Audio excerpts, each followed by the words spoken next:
Welcome back to Lisa 2 Sim Part 5 HIV.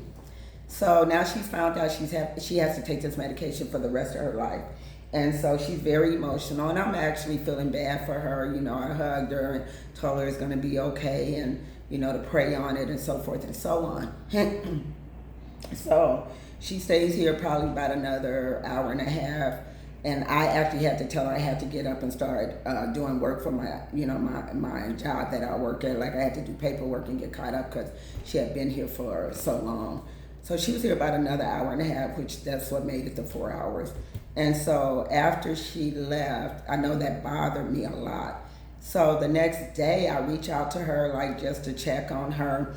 And she tells me that when she had got home, she had told him that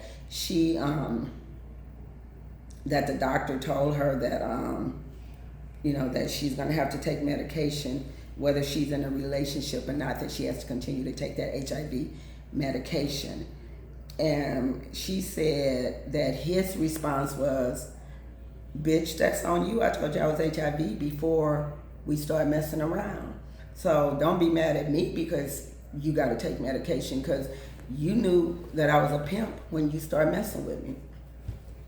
So my question was, did you get up a skillet and bust his ass in the head? Did you pick up one and bust him to the white meat show? Because ain't nobody going to tell me some shit like that, but I wouldn't have never did it, got in a relationship.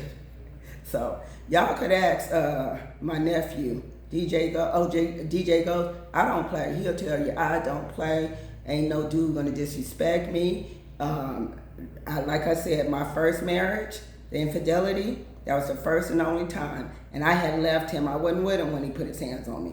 So I had left him, but you ain't gonna sit up there. I would have tore that damn house up. Me and him would have tore it up. So she was like, I said, "So is he still there?" She was like, "Yeah, he won't get out." I said, "Well, have you tried reaching out to the police and telling them, because the lease is in your name?" And she was like, "Well, no, because he's on probation and I don't want him to get arrested again." There you go, putting him first. There you go, putting him first. He don't give a damn about you, but yet you still putting him first. And so,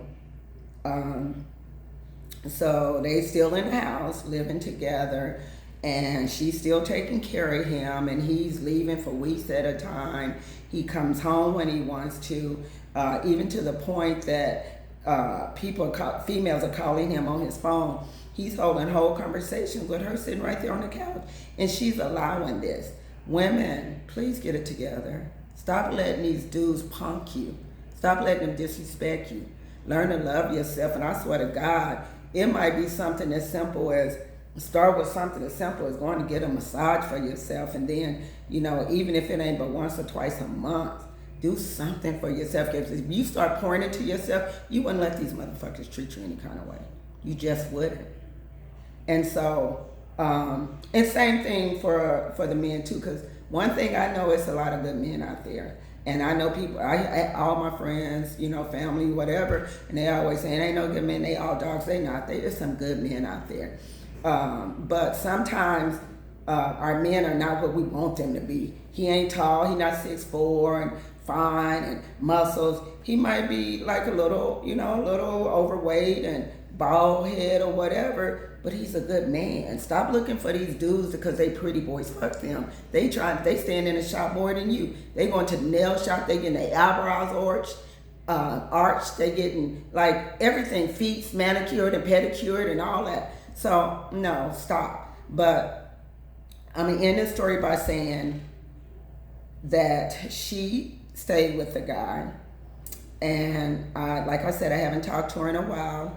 I am going to reach out to her. But what I did ask her one time was that, would she be willing, when I started my YouTube channel, would she be willing to go through to do an interview with me? And she said, yeah. And I told her, you could do it off camera. They don't have to see who you are. You could do it on camera. She said, I'm not embarrassed. I could do it on camera. I said, okay, so listen, I'm going to reach out to her and see if she's still willing to do it. And if she is, we're going to do that. But I have a lot of great interviews coming with some people, co-workers and friends that I know that have been through it. And it's really, really juicy stuff. So thank you guys. I love you guys. Please like and share and subscribe to my video.